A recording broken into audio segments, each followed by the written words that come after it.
What happens when a federal agent spends nearly 3 years living as a violent biker? A TF agent, William Queen, found out the hard way. He rode with killers, passed polygraph tests at gunpoint, and watched brutal murders unfold while staying in character. His dangerous gamble paid off. Operation Ivan became one of the biggest takedowns in biker gang history, exposing the Mongols' MC's network of murder, drugs, and hate crimes that shocked even seasoned investigators. The birth of a dangerous mission. No one before me, and even after me, no one has ever been inside an outlaw motorcycle gang for 2 years like that. Nobody. In March of 1998, Billy left his family behind and went to see what he could find out about the East Los Angeles Mongol. Like we own California! The late 1990s brought federal authorities face to face with a sobering reality. Outlaw motorcycle clubs had evolved far beyond rowdy weekend warriors into sophisticated criminal enterprises. The Mongols Motorcycle Club represented the worst of this transformation, operating like a paramilitary organization that celebrated violence and demanded absolute loyalty from its members. Traditional law enforcement methods had failed repeatedly against these groups, leaving authorities searching for new approaches to penetrate organizations that lived by codes of silence enforced through brutal intimidation. The Bureau of Alcohol, Tobacco, Firearms, and Explosives recognized they needed something unprecedented to crack the Mongols' paranoid security measures. Surveillance teams could only observe from the outside, and traditional informants were quickly identified and eliminated by clubs that had grown increasingly sophisticated in their counterintelligence operations. The decision was made to attempt the most dangerous type of undercover work imaginable, placing an agent deep inside the organization for an extended period, allowing him to work his way up the hierarchy and access the most sensitive criminal activities. William Queen volunteered for what everyone involved understood was essentially a suicide mission. The psychological profile required for this kind of deep cover work was extremely rare among law enforcement personnel. Most agents couldn't handle the isolation, constant mortal danger, and profound moral compromises that came with living among violent criminals for months or years. Queen had demonstrated in previous assignments that he possessed the unique combination of mental toughness, street credibility, and psychological flexibility needed for such work. The planning phase consumed months as ATF handlers worked with Queen to develop his cover identity. Billy Saint needed a complete backstory that could withstand intense scrutiny from people whose survival depended on spotting law enforcement infiltrators. Every detail had to be perfect: his supposed criminal history, his motivations for wanting to join the Mongols, his knowledge of motorcycle culture, and his ability to convincingly portray someone from the violent margins of American society.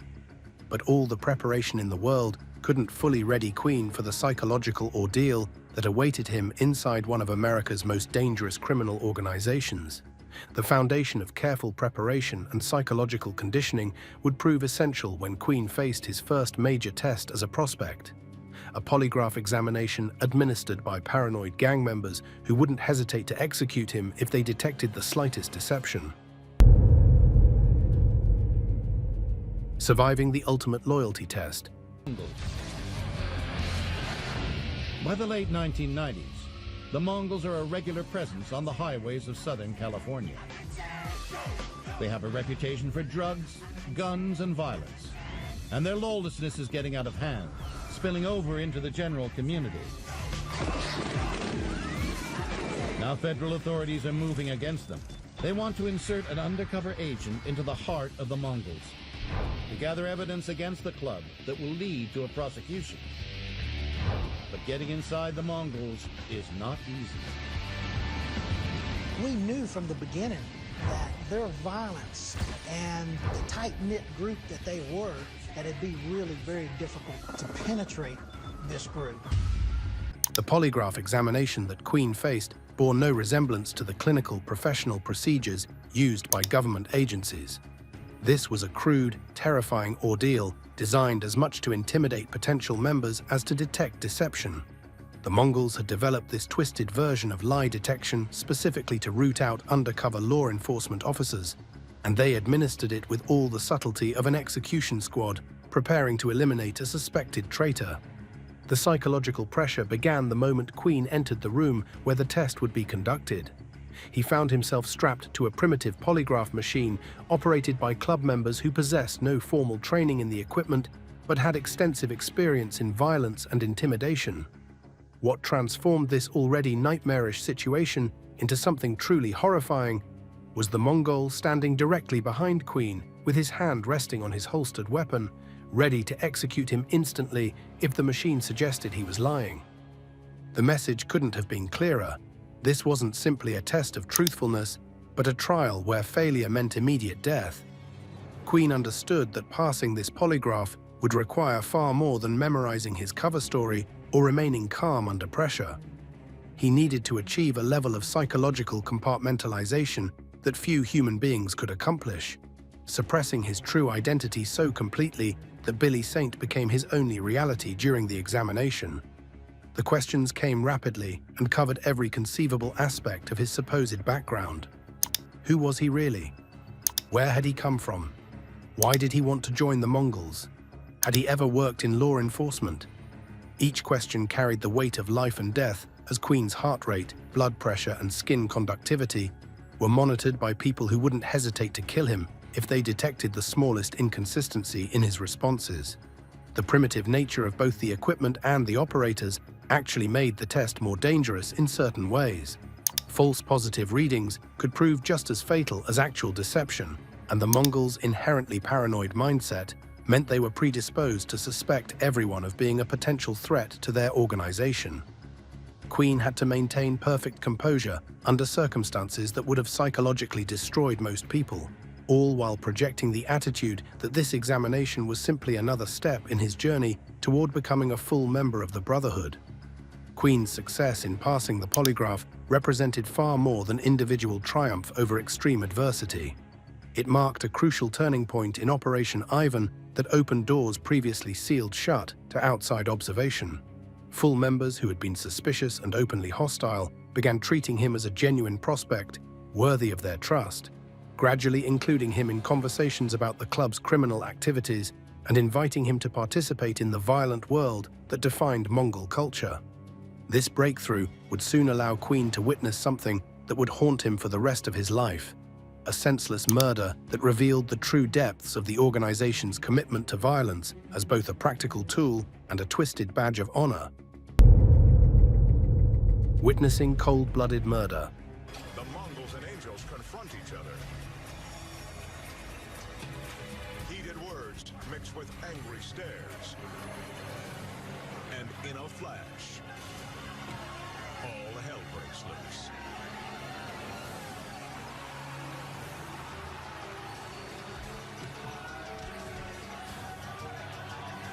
The brutal killing of Daniel Herrera in November 1999 represented a turning point in Operation Ivan that transcended mere evidence gathering. For Queen, watching this senseless murder unfold while being powerless to intervene became one of the most traumatic experiences of his entire undercover assignment. The killing also provided federal prosecutors with crucial evidence that the Mongols weren't simply involved in drug trafficking and weapons violations. They were killers who celebrated murder as a mark of status and belonging. The murder itself was shocking in its casual brutality and utterly trivial motivation.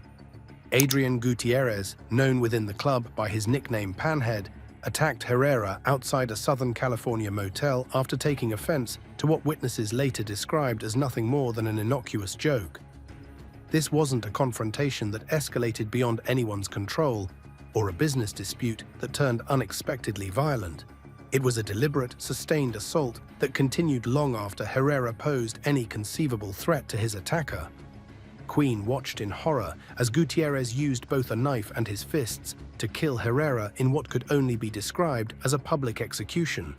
The attack continued for several agonizing minutes, with Gutierrez showing absolutely no mercy or restraint even as his victim begged desperately for his life. For Queen, maintaining his cover identity required him to remain passive during this horrific display of violence, a moral compromise that would leave him with lasting psychological trauma that no amount of post-operation counseling could completely heal. What made the murder even more chilling was the club's immediate reaction to Gutierrez's actions. Instead of viewing the killing as excessive, problematic, or likely to bring unwanted law enforcement attention, the Mongols celebrated their member as a conquering hero. Gutierrez was ceremonially awarded a skull and crossbones patch, a morbid trophy that marked him as a killer within the club's twisted hierarchy and elevated his status among members who viewed murder as the ultimate expression of loyalty and courage. The message was unmistakable. The Mongols didn't merely tolerate violence when absolutely necessary for business purposes. They actively glorified killing and rewarded members who demonstrated their willingness to take human lives over minor perceived slights or challenges to their authority. This wasn't an organization that reluctantly resorted to violence when other options were exhausted. This was a group that celebrated murder as proof of commitment and used killing as both a practical tool and a psychological weapon.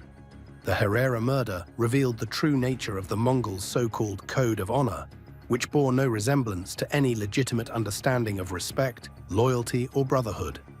In their twisted worldview, respect couldn't be earned through character, achievement, or service to others. It had to be demanded through fear and enforced through violence.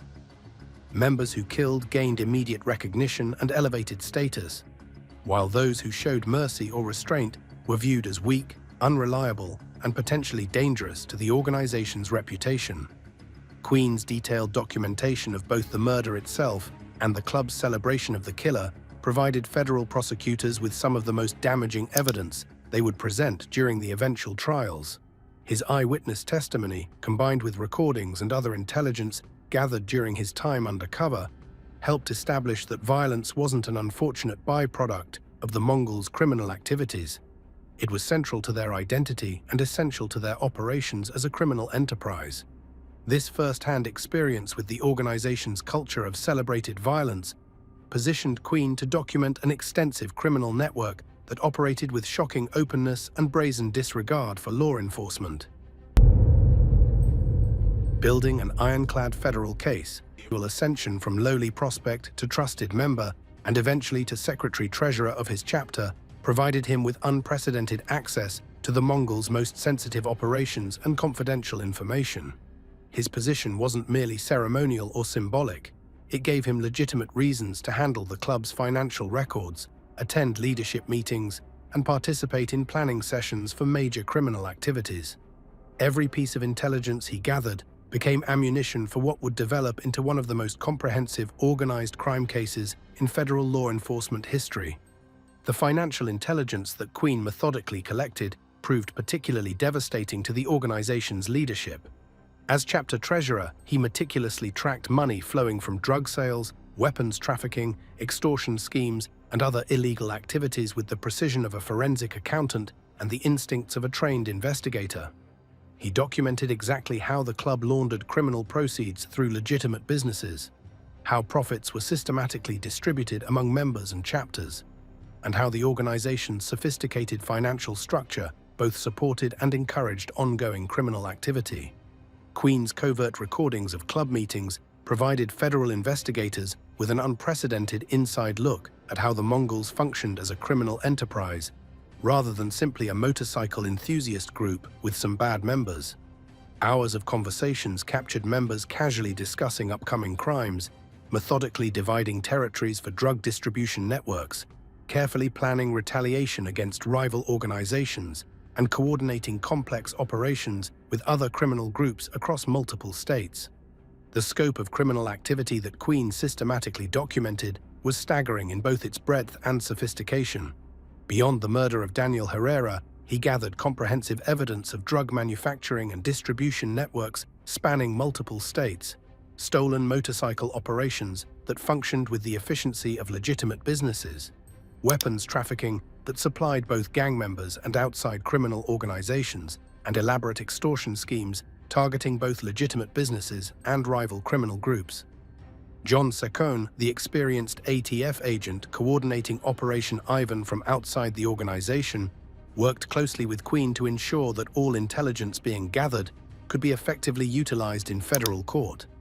This collaboration required meticulous documentation procedures, careful corroboration through traditional surveillance and other investigative sources, and strategic thinking about which crimes should be investigated immediately versus those that could serve as foundations for broader charges under federal racketeering statutes.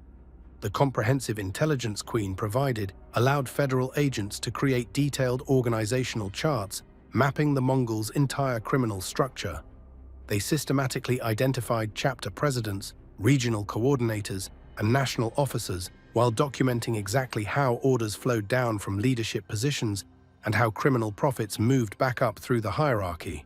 They traced the club's ambitious expansion into new territories and mapped their increasingly sophisticated relationships with other criminal organizations operating throughout the American West. Queen's meticulous work also revealed the extensive security measures the Mongols employed to protect their criminal operations from law enforcement infiltration. They utilized sophisticated counter-surveillance techniques, communicated through elaborate coded language systems, maintained strict compartmentalization of sensitive operational information, and subjected potential new members to increasingly complex loyalty tests designed to identify undercover agents. Understanding these security protocols helped federal agents plan more effective surveillance operations and coordinate raids while avoiding detection until authorities were fully prepared to strike with overwhelming force across multiple jurisdictions simultaneously. The coordinated strike across multiple states, May 19, 2000, marked the explosive conclusion of nearly 3 years of extraordinarily dangerous undercover work, as more than 675 law enforcement officers launched simultaneous raids across California, Oklahoma, and Georgia, in what represented one of the largest coordinated operations ever conducted against an outlaw motorcycle club. The scope, precision, and overwhelming force of these raids demonstrated just how thoroughly federal authorities had penetrated the Mongols' organization, and how seriously they now regarded the threat posed by criminal biker gangs to public safety. These weren't random sweeps designed to capture whoever happened to be available at club locations when agents arrived. Each target had been carefully selected based on Queen's detailed intelligence reports and months of additional surveillance work conducted by federal agents who now understood exactly where to find key club members, where weapons and drugs were stored, and how to overwhelm the Mongols' security measures before they could destroy evidence or alert other members about incoming law enforcement action.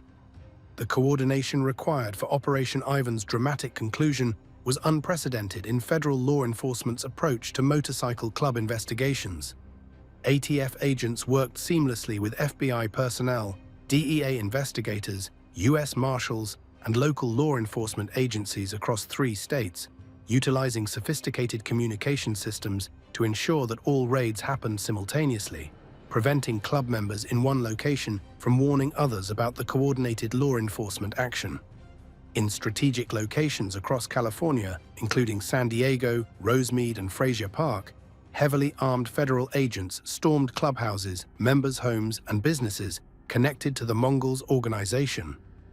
The raids yielded exactly what Queen's intelligence had predicted they would find: dozens of illegal firearms, stolen motorcycles, substantial quantities of methamphetamine and cocaine, and large amounts of cash representing proceeds from the club's extensive criminal activities.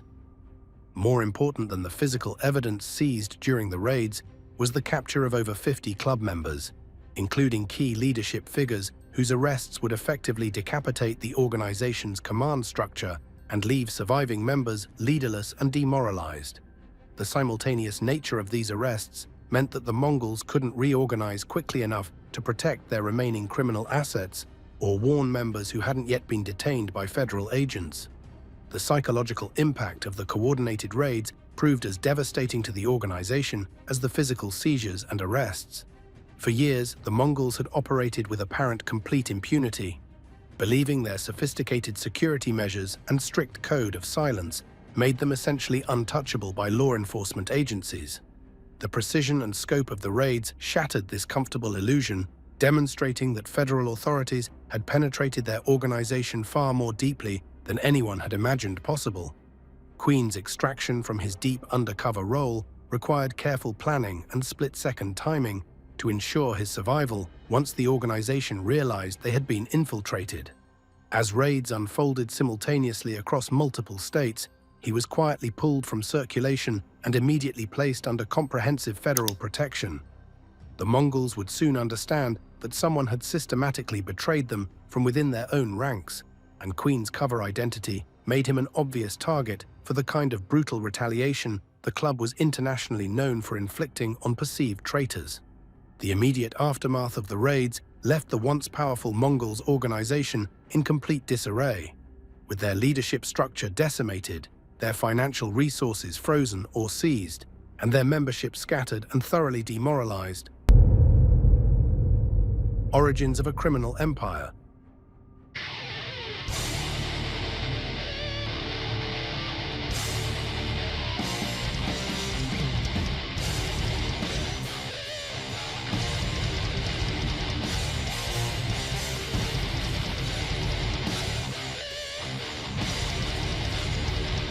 Understanding how the Mongols evolved into such a formidable and dangerous criminal organization requires examining their founding in 1969, which wasn't simply about motorcycles, rebellion, or brotherhood, but represented a direct, angry response to racial exclusion by the established outlaw biker hierarchy that controlled California's motorcycle scene. The club's creation was deeply rooted in the social upheaval of post-Vietnam America and the specific experiences of Hispanic veterans who had served their country with distinction only to find themselves systematically rejected by white-dominated motorcycle clubs. The founding members were Vietnam War combat veterans who brought military training, battlefield discipline, and sophisticated organizational skills to their new motorcycle club. They had served in intense combat situations, understood complex chain-of-command structures, and possessed the knowledge and experience necessary to plan and execute sophisticated operations under extreme pressure. This extensive military background would prove absolutely crucial in shaping the Mongols' rapid development from a regional riding club into a sophisticated criminal enterprise capable of operating effectively across international borders. The Hells Angels' systematic rejection of Hispanic bikers wasn't merely a personal slight or social snub. It was a strategic mistake that created a dangerous rival organization led by men who channeled their resentment and anger into building something that would eventually challenge the Hells Angels' long-standing dominance and establish the Mongols as one of the most feared and respected outlaw motorcycle clubs in the entire world. The club's early growth and expansion coincided perfectly with the massive expansion of illegal drug markets throughout the 1970s and 1980s, particularly the methamphetamine boom that would become absolutely central to outlaw biker criminal activities across the American West. Unlike older motorcycle clubs that had developed their criminal operations during different historical periods, the Mongols emerged during the perfect storm of readily available drugs, rapidly growing consumer demand, and law enforcement agencies that were completely unprepared for the level of organization and systematic violence these groups would eventually employ. The Mongols' military-influenced organizational structure provided them with significant operational advantages in the highly competitive and extraordinarily dangerous world of large-scale drug trafficking. They established clear chains of command with defined responsibilities, maintained strict operational security protocols, and employed disciplined violence strategically to establish and protect their valuable territories from rival criminal organizations and law enforcement interference. The club's systematic expansion strategy was methodical and aggressive rather than organic or accidental.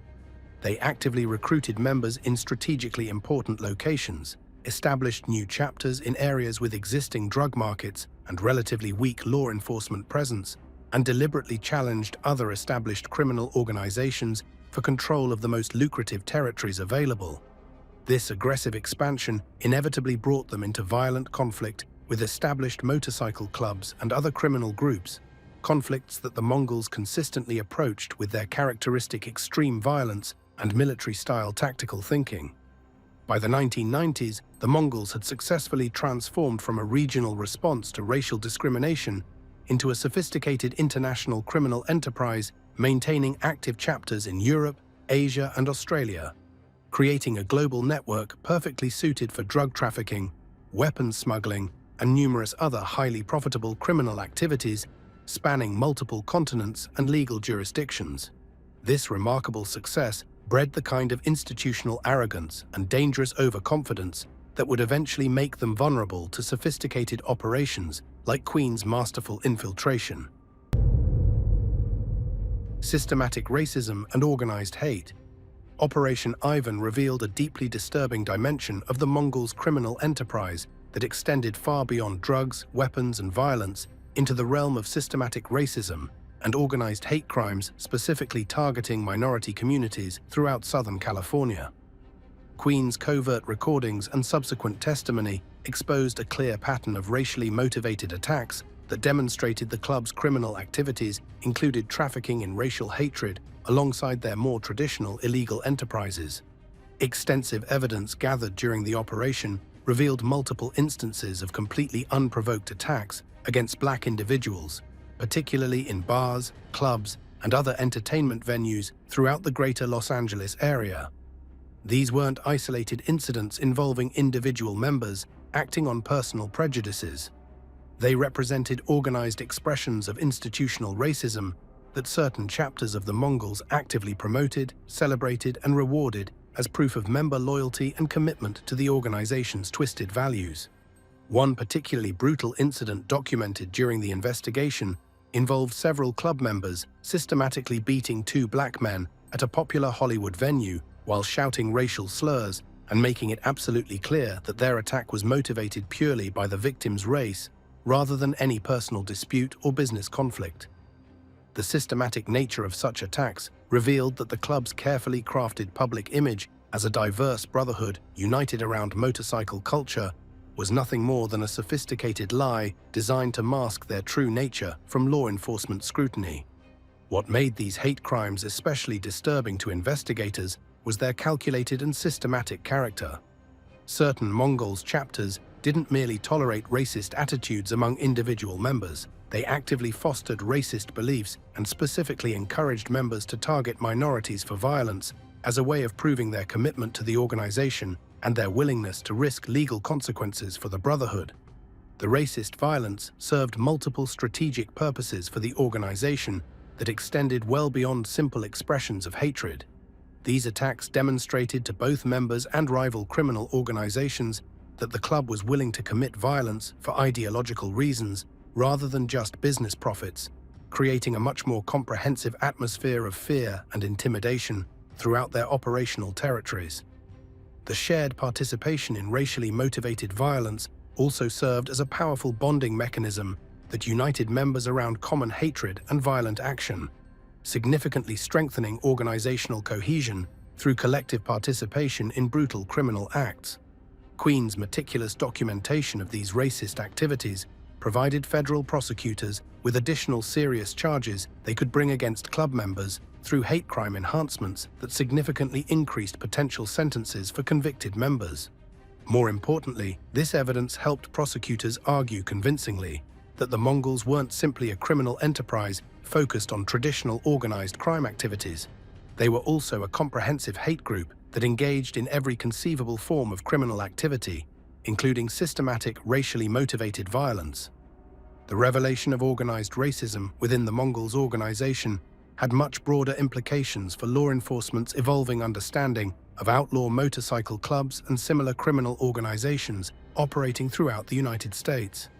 These groups weren't just profit-motivated criminal enterprises, they were also dangerous vehicles for expressing and acting upon extremist ideologies that made them significantly more threatening to American communities than traditional organized crime groups focused purely on financial gain.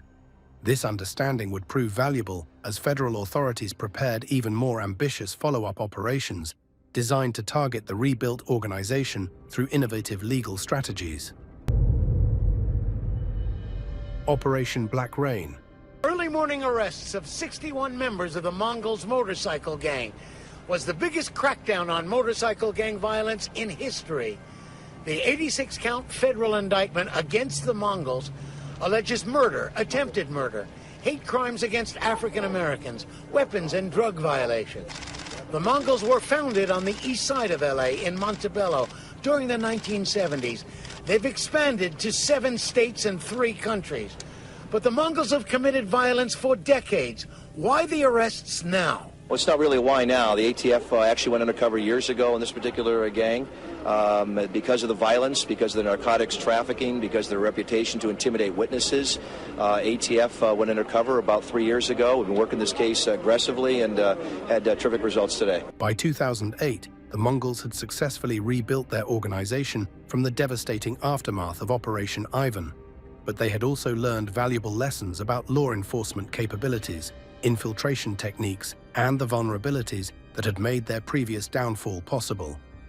Federal authorities quickly recognized that a comprehensive follow-up operation would be necessary, leading to Operation Black Rain, an even more ambitious infiltration effort that would employ multiple undercover agents simultaneously, while attempting something completely unprecedented in organized crime prosecution history.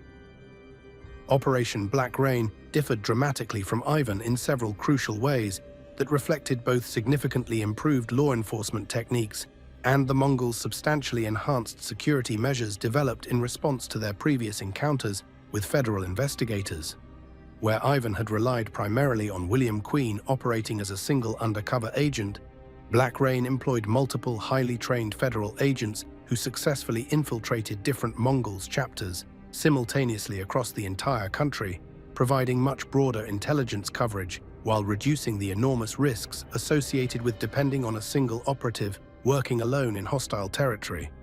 The FBI formally joined the ATF in this expanded operation, bringing substantial additional resources, specialized expertise, and enhanced legal authorities to the comprehensive effort.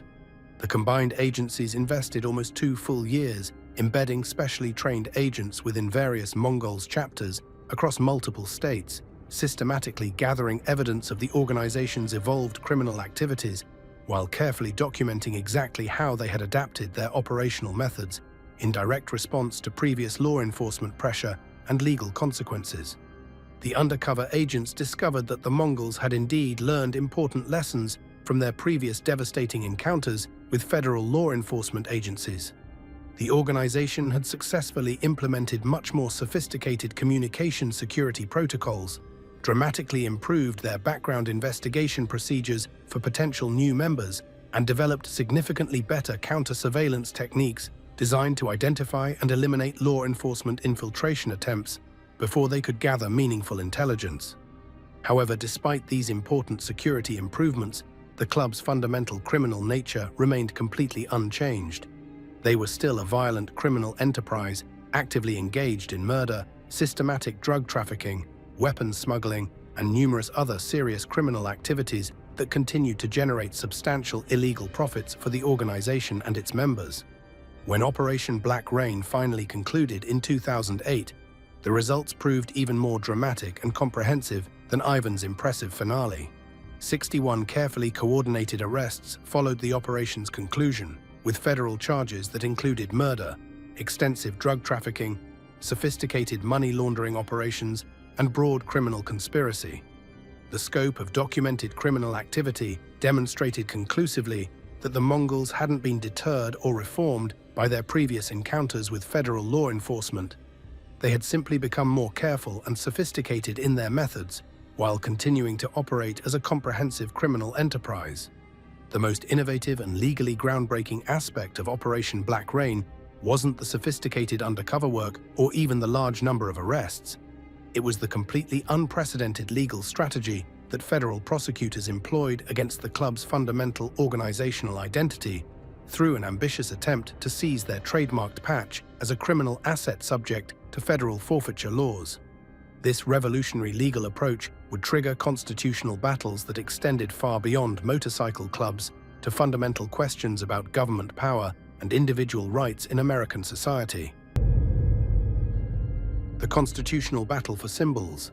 The federal government's ambitious attempt to seize the Mongols' trademarked patch launched one of the most significant constitutional battles in organized crime prosecution history, raising fundamental questions about the limits of government power, the nature of symbolic expression protected by the First Amendment, and the complex relationship between criminal activity and organizational identity that extended far beyond motorcycle clubs to affect numerous other organizations throughout American society.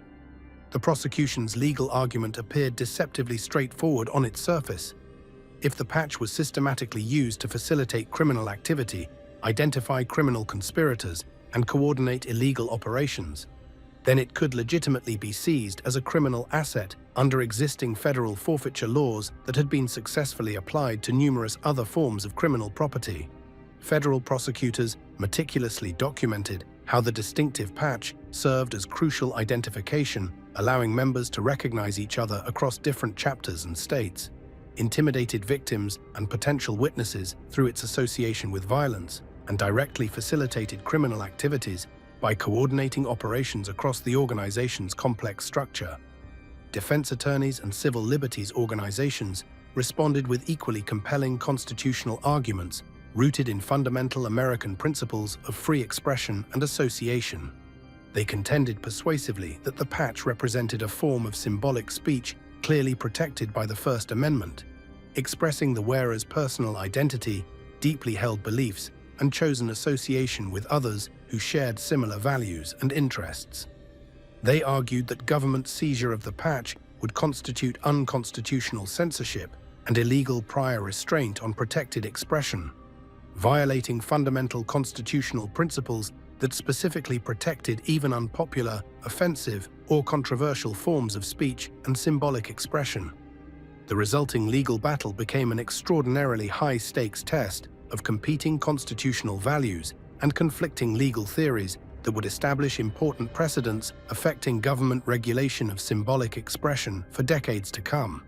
Law enforcement agencies and prosecutors argued that sophisticated criminal organizations shouldn't be permitted to hide behind constitutional protections when their symbols were integral components of ongoing criminal enterprises that threatened public safety and the rule of law. Civil liberties advocates and constitutional scholars countered that allowing the federal government to seize organizational symbols would create extremely dangerous precedents that could eventually be used against any organization whose activities or beliefs the government opposed, regardless of whether those activities were actually criminal in nature. They warned that such precedents could threaten labor unions, political organizations, religious groups, and numerous other associations that use symbols to represent their identity and coordinate their activities. The complexity of these competing legal arguments and constitutional principles created years of intensive litigation as federal courts at multiple levels struggled to balance law enforcement needs against fundamental constitutional protections.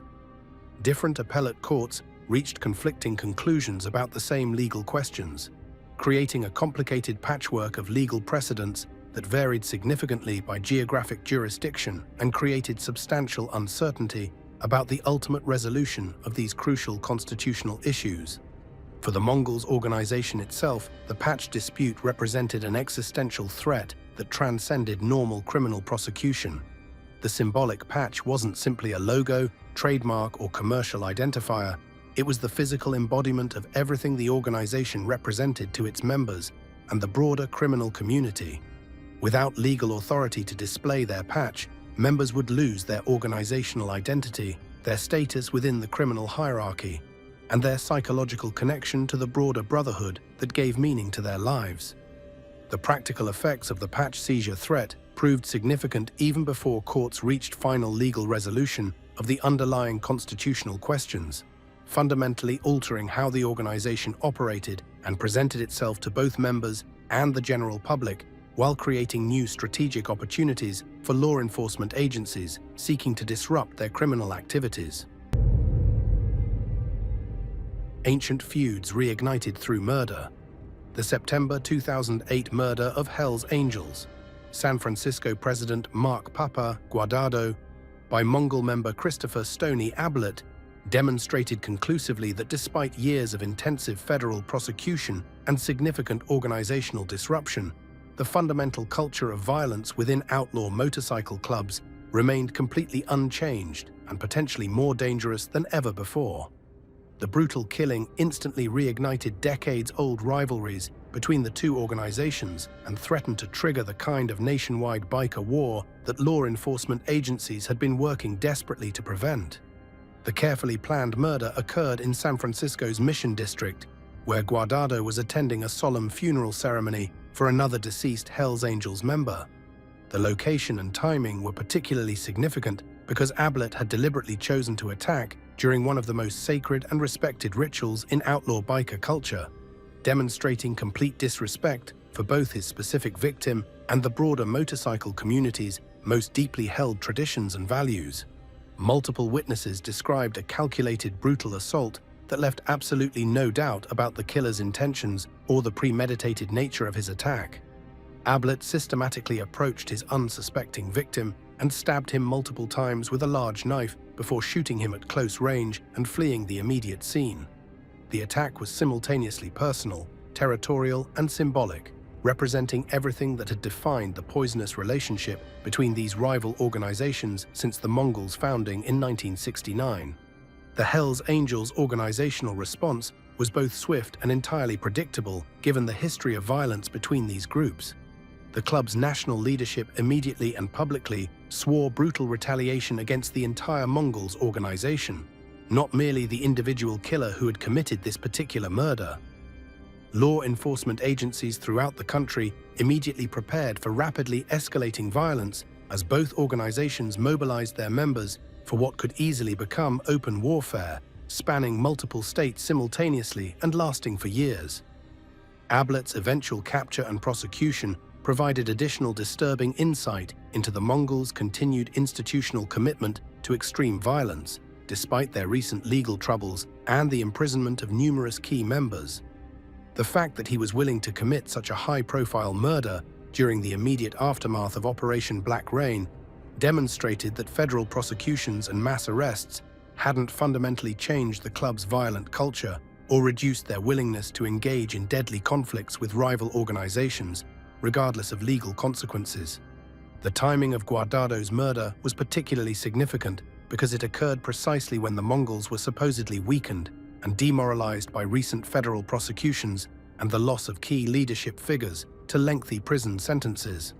The brutal killing proved conclusively that law enforcement successes hadn't eliminated or even significantly modified the underlying organizational values that consistently glorified violence and revenge as appropriate responses to perceived slights or challenges to organizational honor. For the Mongols' organization, the murder represented both a powerful demonstration of continued strength and a serious strategic mistake that would have lasting negative consequences. While the killing certainly enhanced their fearsome reputation for violence and settled old scores with their primary rivals, it also attracted renewed law enforcement attention at precisely the moment when they were attempting to rebuild their organization and criminal operations, while avoiding the kind of scrutiny that had led to their previous legal troubles. The broader implications of this murder extended well beyond the immediate participants to affect the entire outlaw motorcycle community and the law enforcement agencies responsible for monitoring and controlling their activities. The psychological devastation of deep cover work. William Queen's profound transformation from dedicated federal agent to convincing Mongol prospect and back again extracted a devastating psychological toll that no amount of traditional law enforcement training could have prepared him for, and that would continue affecting him long after Operation Ivan reached its successful conclusion. The 28 months he spent completely immersed among violent criminals, actively participating in their activities, and entirely suppressing his true identity and moral values, created lasting trauma that fundamentally changed him as both a law enforcement officer and a human being. The psychological isolation represented perhaps the most difficult and damaging aspect of Queen's extraordinarily demanding undercover assignment. He couldn't maintain any contact with family members or close friends, couldn't seek emotional support or professional counseling when forced to witness horrific violence, and couldn't even acknowledge his true feelings about the criminal activities he was systematically documenting for federal prosecutors.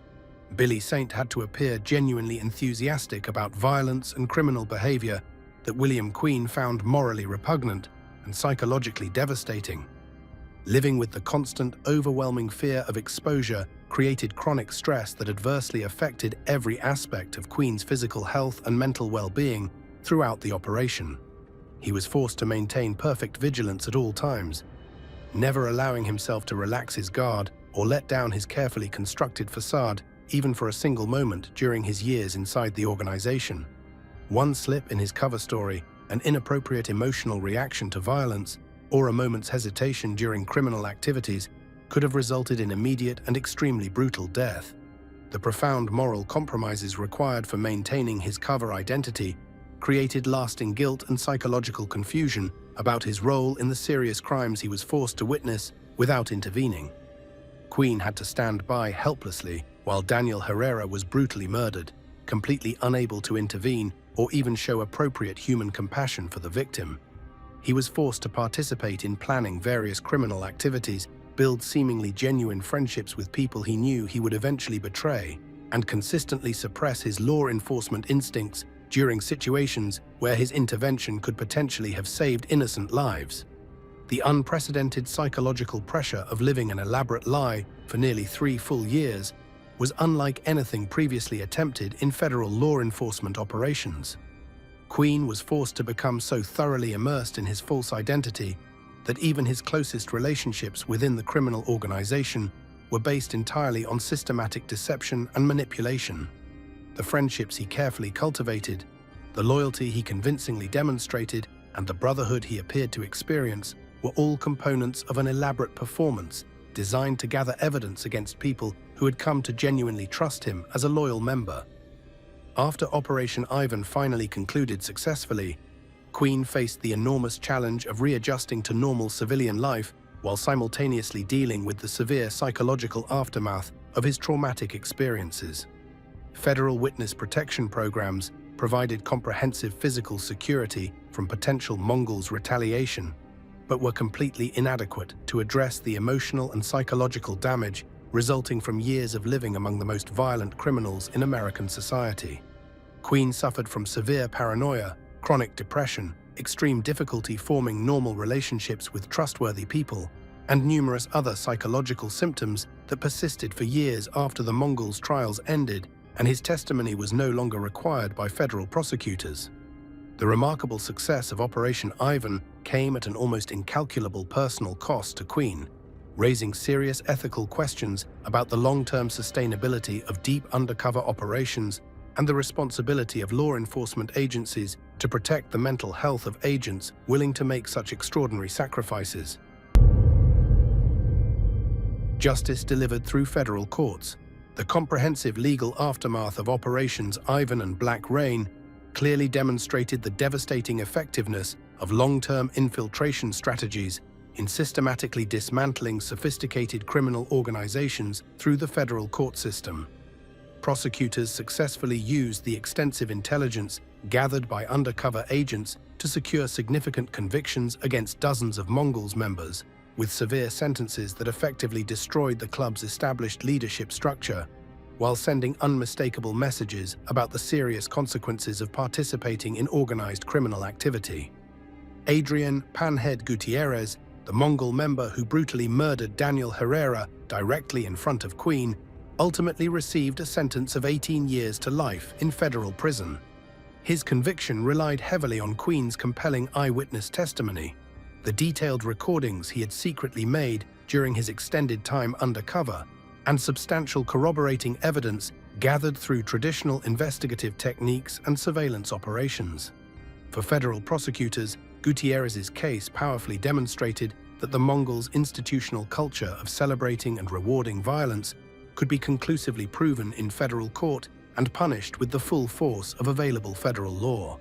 Christopher Stoney Ablett's sentence of life without possibility of parole for the calculated murder of Hell's Angels.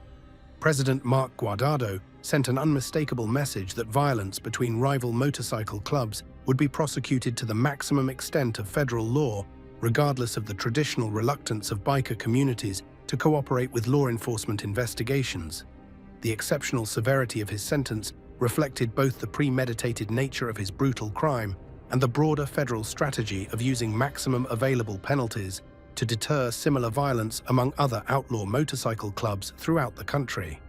Ruben Doc Cavazos, who served as the Mongols' national president during much of the critical period covered by the extensive undercover operations, eventually pleaded guilty to serious federal racketeering charges and received a substantial 14-year sentence.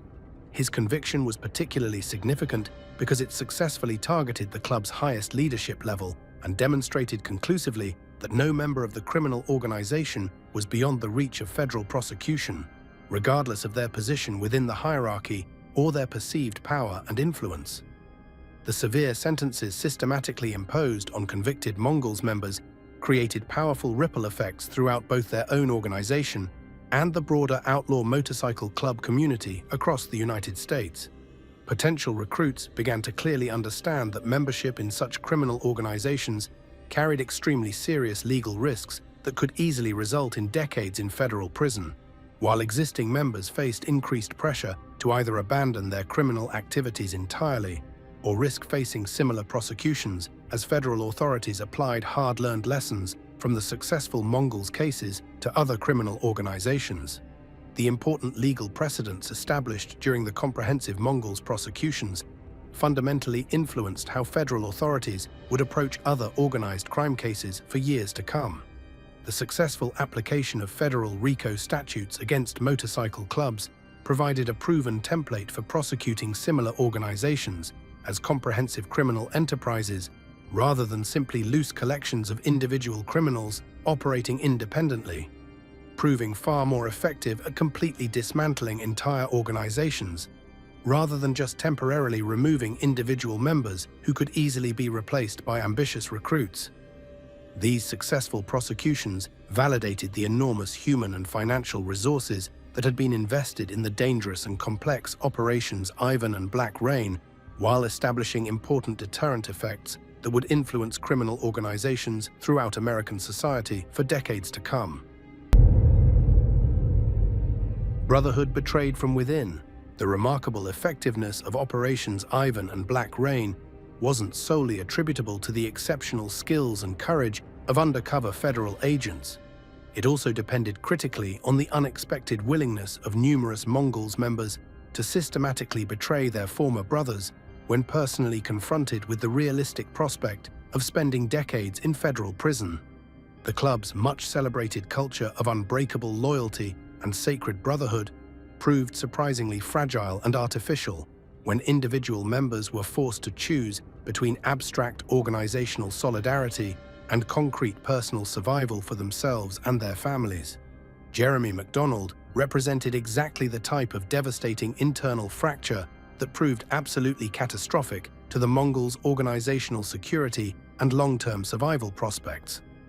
As a lower-level member who had personally witnessed the brutal Daniel Herrera murder, McDonald faced a stark choice between maintaining theoretical loyalty to the club that would likely result in a lengthy federal prison sentence as an accessory to murder, or cooperating fully with federal authorities in exchange for significantly reduced charges and comprehensive witness protection for himself and his family. McDonald's crucial decision to cooperate completely with federal prosecutors provided essential corroboration for Queen's detailed testimony, while filling in important gaps about the club's criminal activities that even the most skilled undercover agent couldn't have obtained through direct observation. His extensive knowledge of internal club customs, complex political dynamics, and specific criminal operations came from someone who had genuinely lived within the organization as a legitimate member rather than an outside agent, making his testimony particularly valuable and credible to prosecutors building their comprehensive case. The profound psychological impact of member defections and betrayals extended far beyond the immediate legal consequences for the individuals who chose to cooperate with federal authorities. The Mongols' organizational strength had always rested on the absolute certainty that members would never betray each other regardless of personal consequences or family considerations. When that fundamental assumption completely disappeared, the entire organizational structure became vulnerable to additional infiltration attempts and pervasive internal suspicion that made effective operations nearly impossible. Systematic member betrayals created a cascading effect of institutional paranoia and mutual mistrust that made the surviving organization significantly less effective in conducting criminal operations. Remaining club members began to actively suspect each other of potential cooperation with law enforcement agencies, severely limiting communication about sensitive criminal activities and dramatically reducing the operational efficiency that had previously made the Mongols so successful in their various criminal enterprises. The club's remaining leadership responded to these devastating defections by implementing increasingly stringent security measures, conducting more thorough background investigations of potential members, and instituting more frequent loyalty tests designed to identify potential informants before they could gather sensitive intelligence. However, these necessarily defensive measures also made the organization much more difficult to manage and coordinate effectively, creating additional vulnerabilities that experienced law enforcement agents could readily identify and exploit in future operations. Federal agents and prosecutors became highly skilled at systematically identifying and exploiting the personal vulnerabilities that could convince committed Mongols members to become cooperative witnesses against their former brothers. Family responsibilities, serious financial pressures, realistic fear of violence within the organization, and simple self-preservation instincts created numerous leverage points that experienced investigators could effectively use to encourage cooperation from members who might otherwise have remained completely loyal to the criminal organization, despite serious legal consequences. The willingness of previously loyal members like MacDonald to testify against their former brothers revealed the fundamentally artificial and superficial nature of the brotherhood that motorcycle clubs consistently promoted as their most important value. When genuinely confronted with serious consequences for their criminal activities, many members quickly discovered that their abstract loyalty to the organization was actually much weaker than their concrete desire for personal survival and family protection, demonstrating that criminal organizations could never completely overcome basic human nature and self-interest through ideological indoctrination alone. Evolution and adaptation of a criminal organization. Despite suffering devastating losses from both Operations Ivan and Black Rain, the resilient Mongols Motorcycle Club didn't simply disappear from the American criminal landscape. Instead, they demonstrated remarkable adaptability by systematically revising their methods, dramatically improving their security protocols, and evolving into a more sophisticated and potentially more dangerous organization that had successfully learned crucial lessons from their previous encounters with federal law enforcement agencies. The club that eventually emerged from years of intensive prosecution was certainly smaller and more cautious than its predecessor, but many experts considered it arguably more dangerous because of the hard-won operational knowledge they had painfully absorbed. The most significant and lasting change in the Mongols' operations was their completely revised approach to organizational security and new member recruitment procedures. The casual acceptance of prospects and informal vetting processes that had previously allowed William Queen to successfully infiltrate the organization were permanently and completely eliminated from all chapters.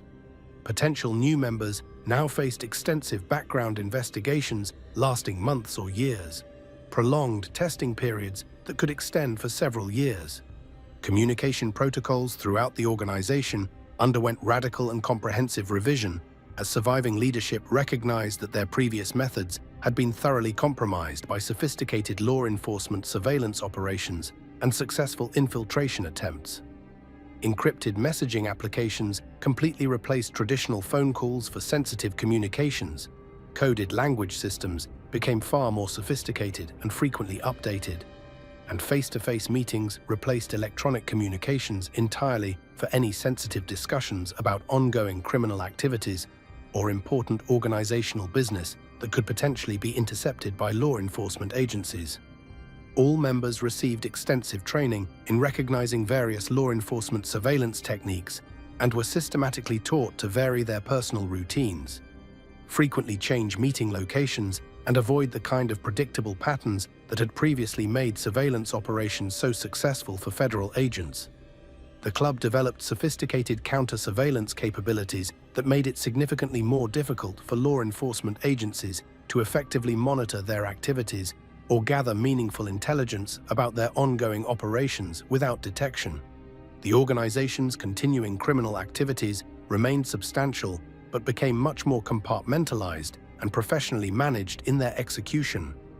Rather than involving large numbers of members in drug trafficking operations or weapons smuggling activities that could expose the entire organization to comprehensive prosecution, criminal operations were systematically limited to smaller, more trusted groups with minimal connections to the broader membership.